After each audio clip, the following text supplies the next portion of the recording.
Well, ladies, welcome. Ladies and gentlemen, right? Welcome to another episode of Live at 5. We are coming to you live on set with my brother Elijah Lewis and my brother Samuel Pierre. As you can see, Reverend Drumwright is not here with us right now. And guess what that means? What that mean? We about to take over Live at 5 for today. Taking over. All right, so we are excited to have this show with you all this evening, and we got some segments we want to talk about with you because it's Men's Legacy Week. Yeah. This is Men's Legacy Week, so we thought it'd be right for us to, facilitate a conversation on, what a man of valor is and what legacy is, from a ministry perspective and from a secular perspective. So, hey. It's a good day. Today, we actually had boiler room prayer this morning, and then we had a faith and fitness sector. How was that for y'all, man? It was a good workout, man, and I thank you for leading it, man. You really had some good structure for it, and I think the guys really enjoyed it. You and Elijah. I'm sorry, I forgot y'all partners in crime. Faith games. But yeah, man, it was wonderful, man. I think the guys enjoyed it. I definitely agree. It was a beautiful experience, just to see the brothers push, through their, not just their physical ailments or whatever was trying to stop them from finishing the workout, but pushing in the spirit as well, because it's about physical fitness and working our faith at the same time. Faith game's going up. Faith game's going up. You better know it. So we wanted to let everyone know that 1 Timothy 4:8 states that physical training is of some value, but godliness presents value in all things. So for everybody that's out there with your health kicks, everybody's out there doing nutrition and wellness, your strength only lasts as long as your body will last. Right. But your faith goes past all of that. So that was the first part of our Saturday. We went to the Spirit with prayer, and then we had our fitness piece, and now we're here with you all. So let's go ahead and get into our schedule or our show for Live at 5. All right. Let's talk about the rundown. All right. So first we're going to talk about today, Pastor was in Kenosha, Wisconsin recently. And he had the opportunity to preach an amazing sermon from Kenosha, Wisconsin.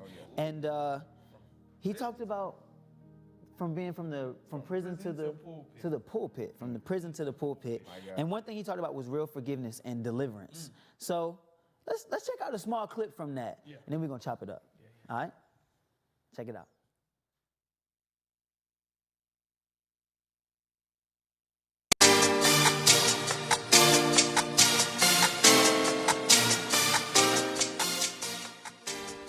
Black Lives Matter? Black Lives Matter is a hate statement? Doesn't D-Day matter to the veterans because it happened to them? Doesn't the Holocaust matter to the Jews because it happened to them? Doesn't 9/11 matter, where we pledge to never forget? Doesn't 9/11 matter to our country and our first responders because it happened to us? Black lives matters to black people because it happened to us. Black lives matters to black people and the people who love us and the people who pray for us. And it should matter to the people who profited from us. Black lives, we are the last to get a memorial museum in our nation's capital, though we were amongst the first to help build this establishment. And we're still the last culture of people trying to get up from the knees that have been on our necks.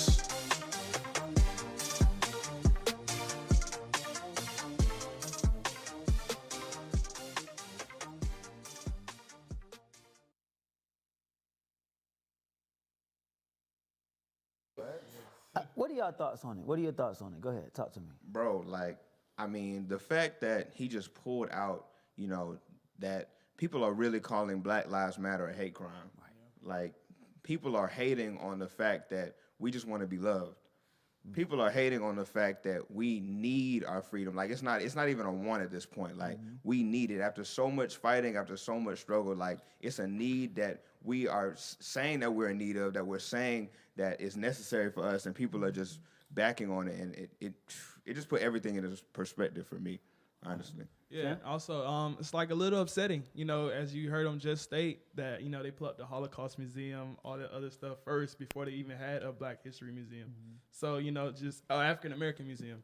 So just knowing that, what I'm saying, they just kind of brushed over us. And we was one of the first ones that happened. We was one of the first ones to get shit over here. So the fact they didn't want to, acknowledge of what was going on for so long is just, it's upsetting. No acknowledgement.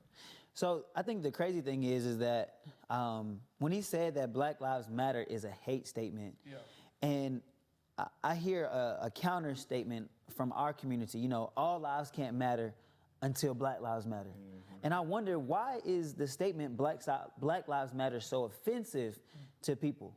Right. And he mentioned that in his sermon, Jewish lives matter, all lives matter, but they can't matter until Black Lives Matter. Can't. You know what I mean? So I think this is very profound to talk about what he talked about in the sermon. Now, we can't give you everything because shortly, not today, but soon we'll be re-airing that. We'll be re-airing that from prison to the pulpit.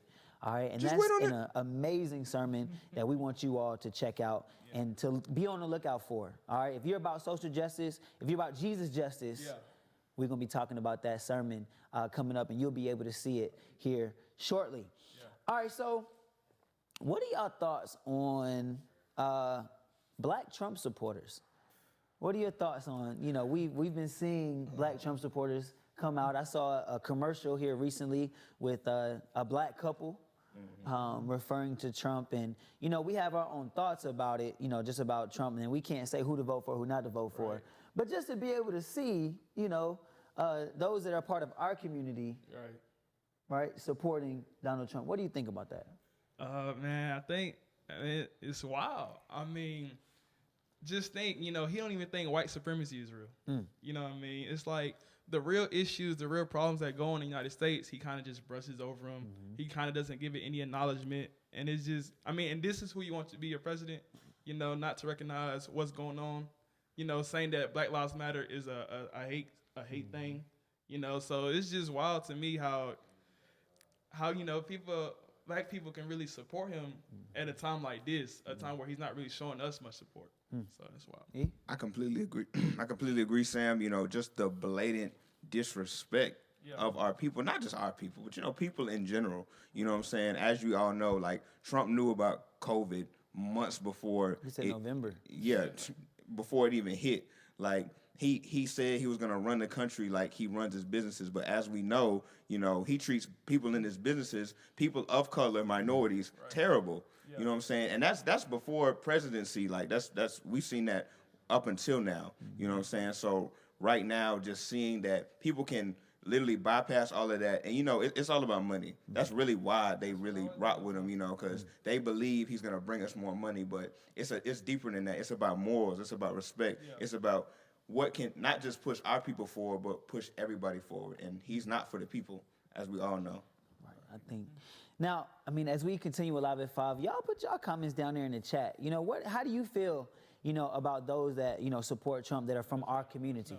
Especially in this day and age, in this time, Black lives do matter, and they will always matter. Always. So, in this moment, I remember in the debate with him and Joe Biden.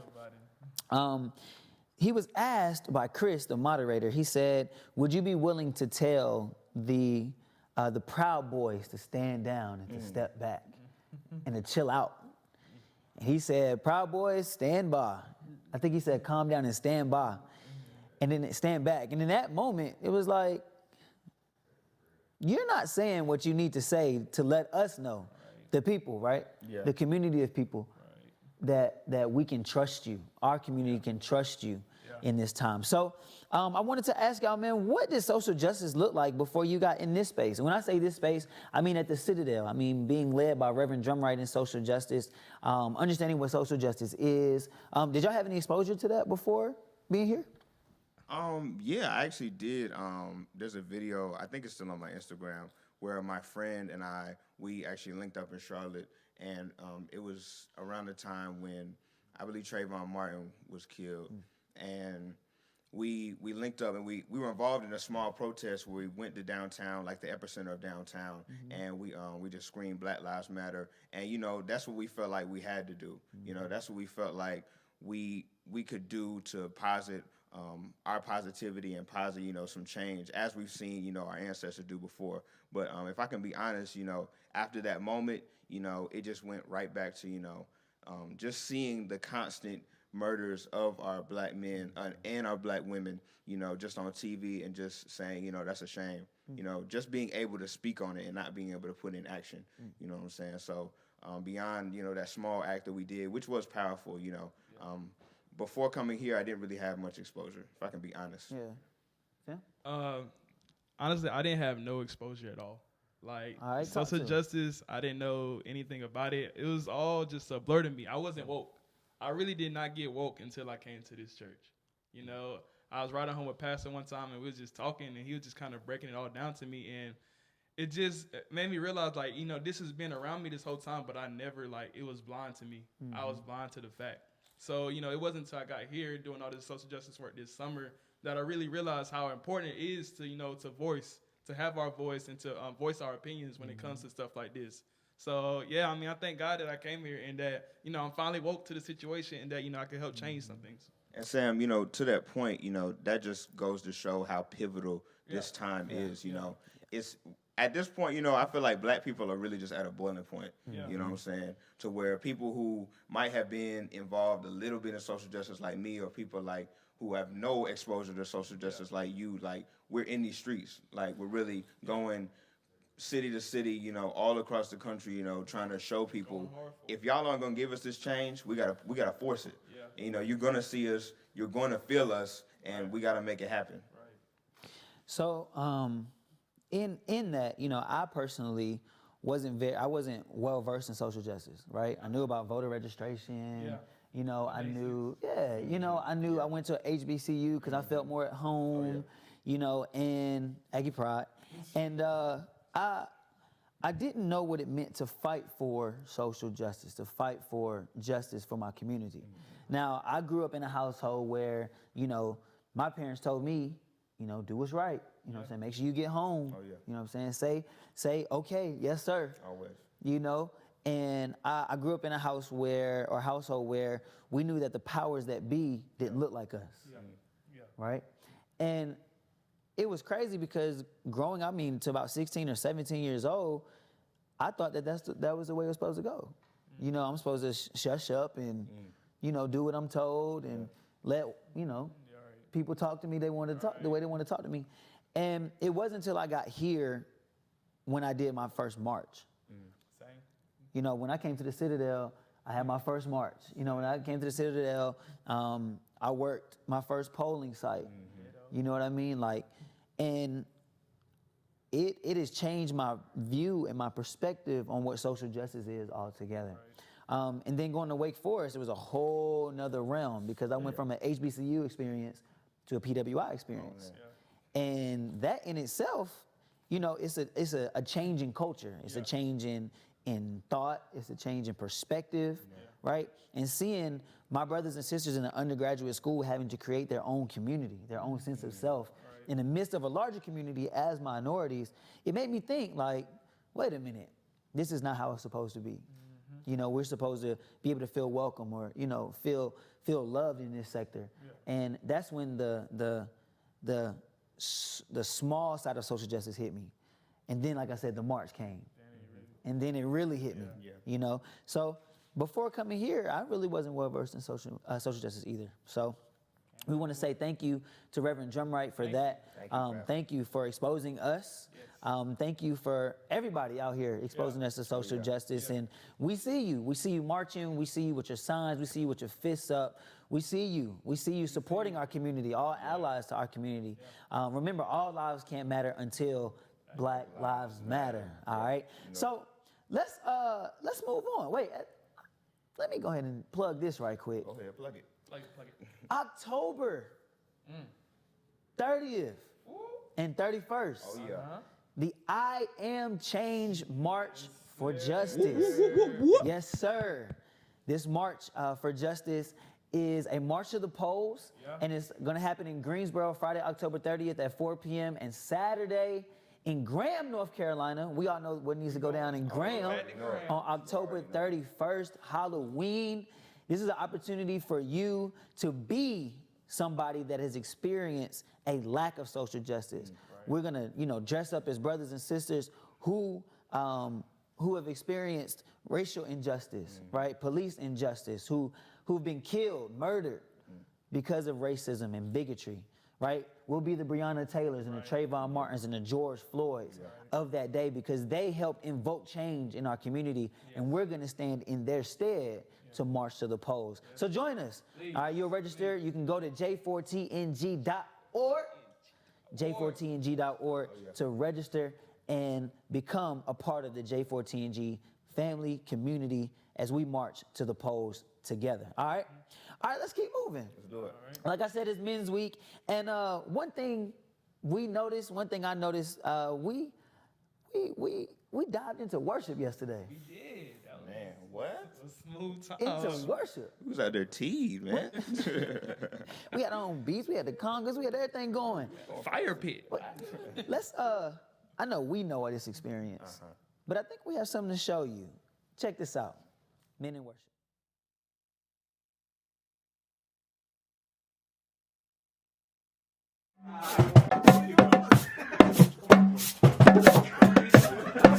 Just tell me what to do. What we doing, man? What we doing? Oh, give thanks unto the Lord, for He is good. Yes, He is good. The praises go up, the blessings come down. The praises all the way up, the blessings all the way down. The praises go up, and the blessings come down. Come on, send up Judah, blessings go down. Send up Judah, blessings come down. Come on, send up Judah, blessings come down. You send up Judah, blessings come down. Feel the fire, fire, But God that opens doors. I serve a God that makes a way.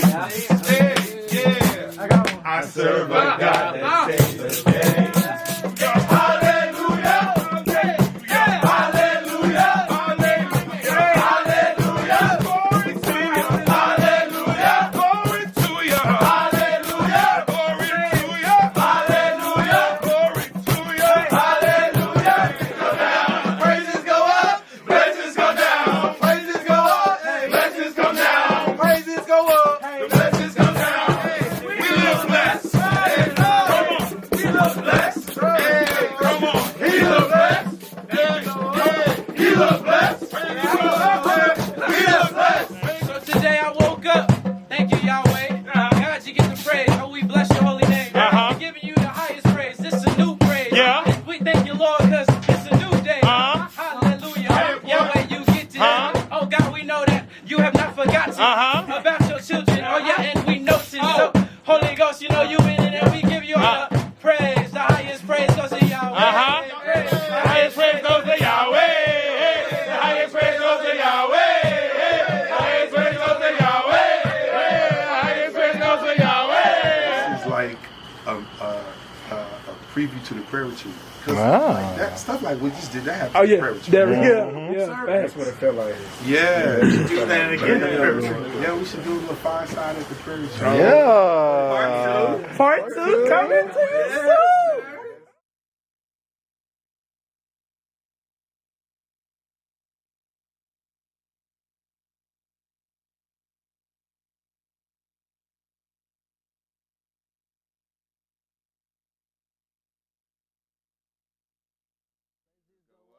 Blessings come down, praises go up. Ooh, The blessings come down. The praises go up. Yeah, the blessings come down. Hey, Hey, ooh, ooh, ooh. praise the Lord. Ooh.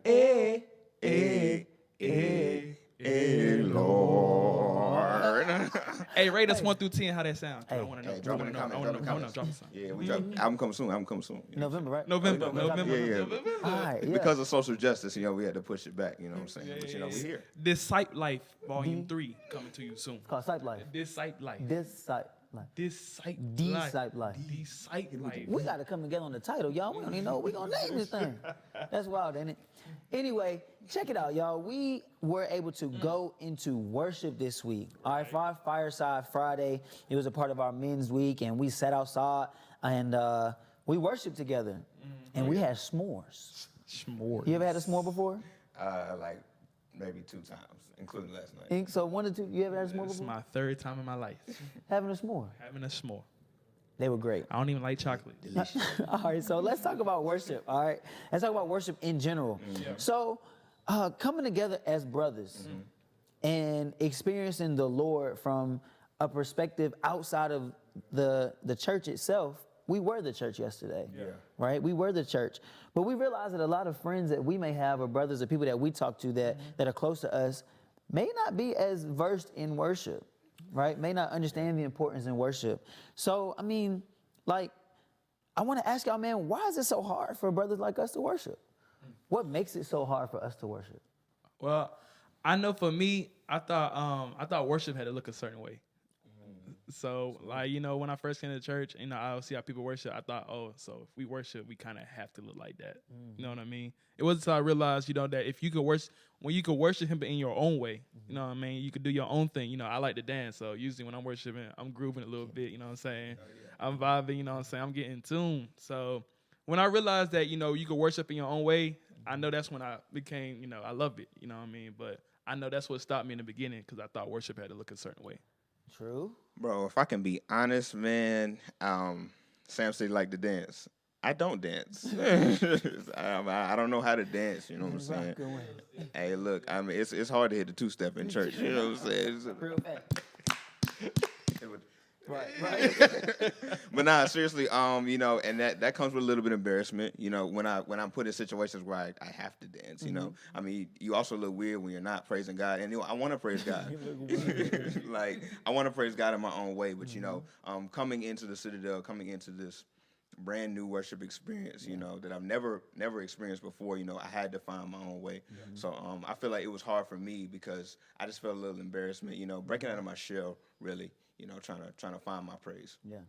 So when I came into the Citadel, I thought it was different to see people shout the way they shout, right? And this is just when I went into just church, period. You know what I'm saying? Just shouting. I was like, man, is that shouting? Like they shouting with their feet. And I was like, what in the world's going on?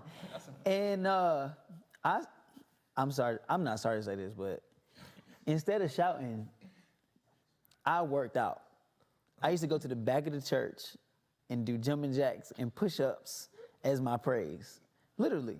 Like running in place. I was doing in the back of the church because that's all I knew. Worship in your own way. That's Like, different. I was really worshiping. That's different. And the whole time, I was, thank you, Lord. Thank you, Lord. Doing burpees. I'm telling you, I know y'all laughing, but hey. That's good. It's crazy. I can literally see you doing that, though. That's how I worship the Lord. And I mean, I've always had a passion for things like that, until I learned how to hit that pop, pop, pop, pop, pop, pop, pop, pop, pop, you know what I'm saying? Oh, you know what I'm saying? Until I learned how to do that, I was stuck. Loving the Lord in my worship and praise through fitness. So, no matter where you're from, no matter what you do, no matter what denomination you're a part of, no matter your faith tradition, right? Worship the Lord in your own way. If you sit and rock it out. If you dance it out. If you just like to close your eyes and lift your hands, do that. Okay? Now the question was, what stops us from worship?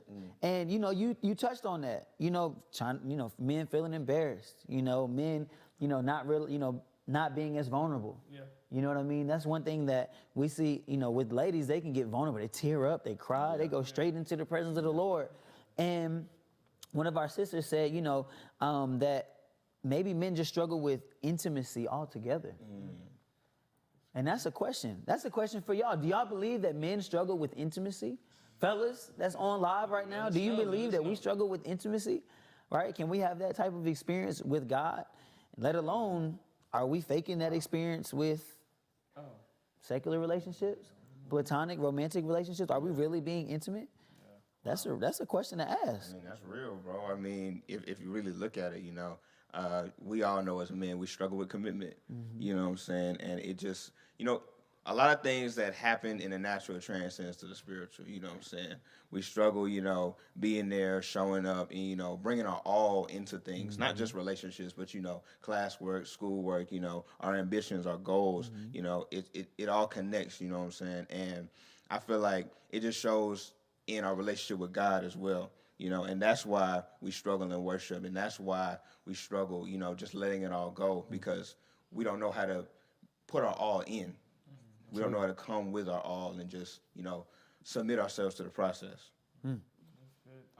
Yeah, just going on with what he said. I know, that vulnerable piece, you know what I'm saying? We don't want to know what people look at us as we're worshiping, it's saying if men that cry, we consider weak, you know what I mean? So just being in that vulnerable place is real hard for men, or I know at least hard for me, you know what I'm saying? Crying in front of other people, you don't want to be deemed as weak. Gotcha. So I just know that's one of the things that, Yeah. I think, too, one big thing that causes us to feel weak is not being knowledgeable. So, like, not knowing how to praise a certain way, not knowing how to tap into God a certain way. I feel like internally we feel weak because we don't get it. So instead of not having a relationship, and if we don't get it, we reclude in, or we run away, or we separate ourselves. So I feel like if we build the relationship with God just a little bit more, I feel like God will give us a little more of Him. Oh yeah, He already given us a lot of Him. Every time we look around, we get a lot of God. We owe a lot of back praise. But when it comes to worship and praise and invoking the presence of God, I truly believe that if we become more knowledgeable of God, we'll have more confidence in allowing God to be in us and experiencing God on another level. I think that'll happen. And that comes through word, it comes through worship, that comes through the community. You know what I'm saying? And that's one thing that I really appreciate about this week is that we built community. We had accountability partners, and we just kind of showed love to one another differently than we would any other time. We built relationships with one another. We really built relationships. Right, Crazy. in this virtual time. Wow. So, we only have a couple more minutes left. I told you I wasn't going to be here long with you all. We just want to let you all know that we're grateful for this opportunity to talk to you, to be with you, to talk about worship, to talk about justice just a little bit. Just a okay. So this is our opportunity just to show you that we are about social justice. We are about change. We are about love. We are about commitment. We are about peace. We're about reconciliation. And we're about receiving reconciliation, right? I don't know if we need to reconcile with anybody, but some reconciliation definitely need to come our way. You know what I'm saying? So just putting it out there, ladies and gentlemen, that we are here, we are live, and we want to thank Pastor for allowing us to sit in his stead on this evening to talk about a couple topics with you, to love on you. We hope that y'all did put some things in the chat. Y'all did put some things in the comment, because we're going to read them. We're going to check them out after this, right? Men, check it out. It's Men's Week. We need y'all to join us for the prayer retreat. Okay, we talked about getting intimate, period, our lack of intimacy. This is an opportunity for y'all to join us to the prayer retreat to be more intimate with God. Our fall prayer retreat is October 16th to the 18th. It's on your screen right now, 3 days and 2 nights and getting close to the Lord. And if it's something that you've never done, this is the perfect time to do it. You can register at www.citadelofpraise.com. You can register for it, and we'll be taking, some questions, comments, anything you want to ask or want to know about the prayer retreat. We can definitely make that happen. We can definitely answer those questions to you. Say it again. It's quite an experience. It can't be explained. It has to be experienced. It's gotta be experienced. And because it's COVID season, we're taking the right precautions of COVID testing and making sure that we do social distance, even though, once you get tested and you'll bring your test back and just let us know, hey, I'm good. I'm clean, clear, and under control. All right. Hey, now, be about that justice life. We're going to tell you one more time that I Am Change March. Coming to you soon. It's coming to us soon. City near you soon. On the 30th and the 31st. All right, we want to make sure that y'all plug into that, j4tng.org. Register for it. Become a part of the justice family with us. come march with us. If you want to work the polls with us, if you want to help us pass out flyers, if you want to just get a flyer to put on your social media. We need that. We need as many people as possible to help us invoke change in our community and in the Graham community, because we know you need change in your community. Amen. All right, what else we got? What else? Bro, What other announcements? you know what's crazy? What's up? It's 30 days until November 3rd. Ooh. Like in Election 1 month, time. that's it. That's it. I mean, Get all now is the time. Like Yeah. we were saying, like now is the time. Like we need to put in the change. We need to make it happen. If you're not registered to vote, get registered to vote. If you know someone that's not registered, register them to vote. Do it now. Do it now. Make it happen. Don't just influence yourself. Influence everyone that's around you. Yeah. Because now's the time. Got you. Just, as always, tomorrow we have our church service at 3 p.m. Oh yeah. I think Pastor got a good one for us. Oh, you know it. I'm excited. He spilled the beans just a little bit. Don't tell me. Just a little bit. Be on time at church at Be 3 on p.m. That's all I'm going to time. say. All right. Y'all know it's going to be Men's Day. Yep. So, we're going to come out with our navy, our white, and our silver attire. Oh yeah. Clean silver attire. Yes. You know what I'm saying? For the legacy Shining weekend. on them. Yes, sir. For the Lord. We got a couple surprises for y'all Couple- tomorrow just- too. just a So y'all just smidgen. be on the lookout at 3 p.m. Now look, don't you just come on the screen. Like don't just. We need you to log on and to Right. watch, please. But share it with somebody. Yes. Share the word with Yes, somebody. yes, Matter of yes. fact, share it with 5 people. Five Share of it them. with 6 people. Share it with 10 people. Let somebody know. Text them the link, to the YouTube channel at Greg Drumwright. Yeah. All right, YouTube and Facebook. Text them the link, man. Let them know. We have worship on Sunday at 3 p.m. And believe me, this word is going to Yeah. be so powerful for the legacy weekend. Talking about from vision to valor. All right, talking about from vision to valor. All right, now, I got one more question to ask. All right. What does legacy mean to y'all? What does it mean? Like, to have legacy, to be a legacy, right? To build a legacy. What does that mean to you? Real quick, 30 seconds or less.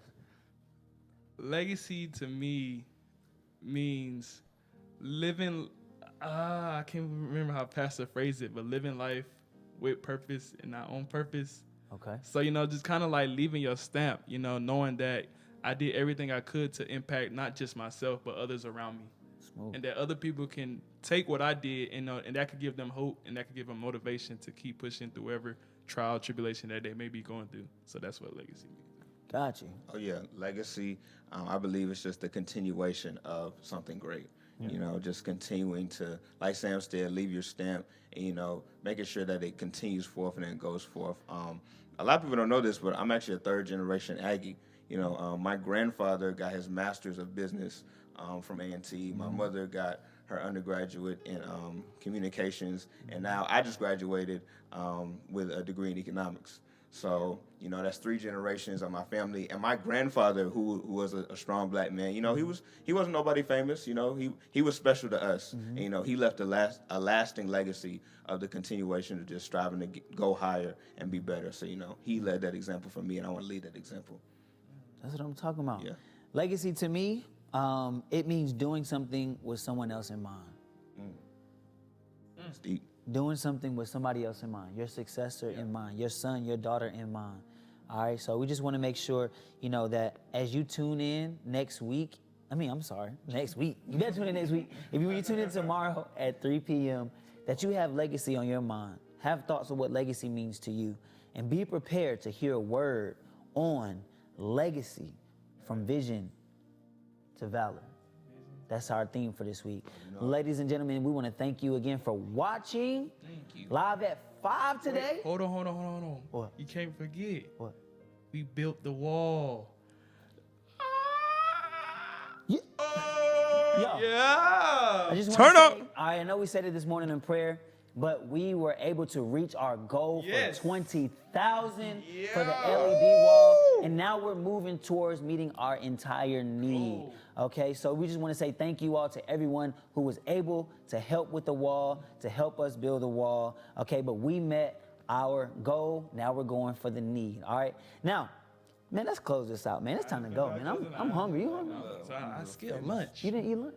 after your workout, man, I had to take a nap. Man, I'm hungry, man. Look, ladies and gentlemen, we want you all to go eat some food, do something greater than. So if you did something today, do something greater tomorrow. Yeah. After you watch the sermon tomorrow at 3 p.m. Have fun, man. Stay loving yourself. Love somebody else. And thank y'all for watching Live at 5. All right, we out. Have a good one. Sight. Peace. Sight.